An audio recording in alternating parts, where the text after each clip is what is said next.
morning, boys and girls. We're going to have a good time today painting a fabulous fish.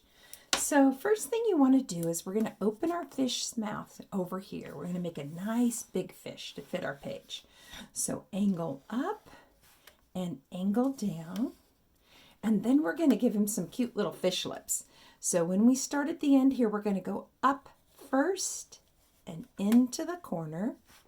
And we're going to go down first and into the corner.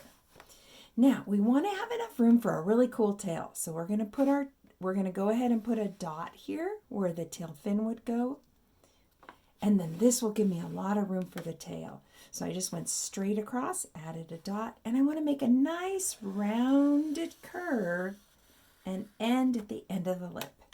And a nice rounded curve and end at the end of the lip to the end of the fish. We'll go ahead and put his tail fin on first. I want you to start by putting a big angle. Use this paper well. Then go down and put a large angle the other way. That's where his tail fin will be. What we're going to do is we're going to go from this spot to this spot with a nice big curve. Watch me. A nice big curve. Isn't that cool? This fish will look a lot like an angelfish. So we're going to start for his dorsal fin up here at the top, going curved very, very, very far back, just like that. Now decide where you want to bring it in, right in the middle of the back here. This would be the inside. We start at the point and we're going to do a nice curve.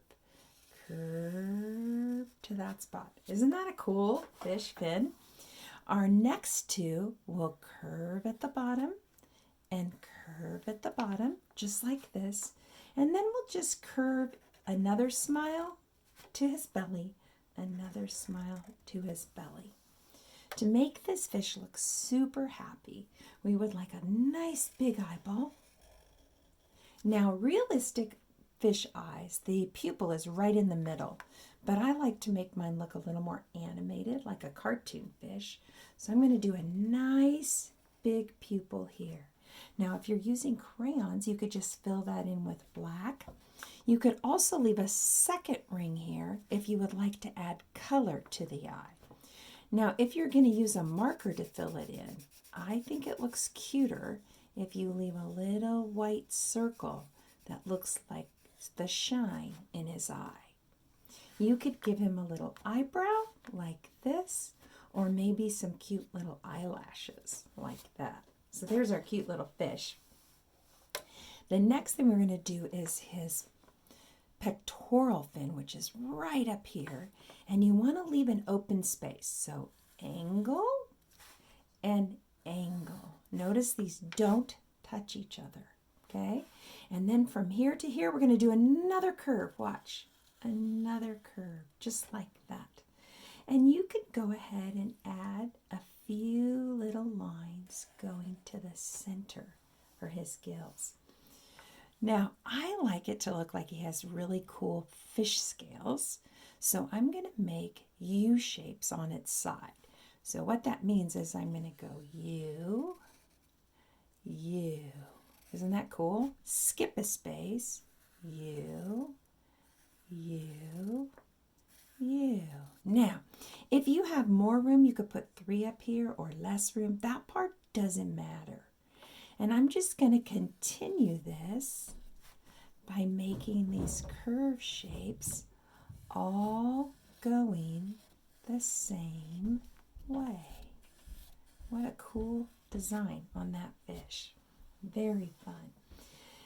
Another way to make seaweed, which is kind of cool, is you make a wiggly line like this, and then you come back and make another wiggly line. Isn't that a cool way to do it? Remember that you don't want to run over your fish. So if you want to put seaweed here, you would stop and then you would start again. I always love bigger bubbles going to smaller bubbles. And when you like your fish, you can go ahead and stop. You could trace it in ink at this point and then watercolor it or color it with crayons, but I really think he's a nice happy fish. Anyway, see you at the next video.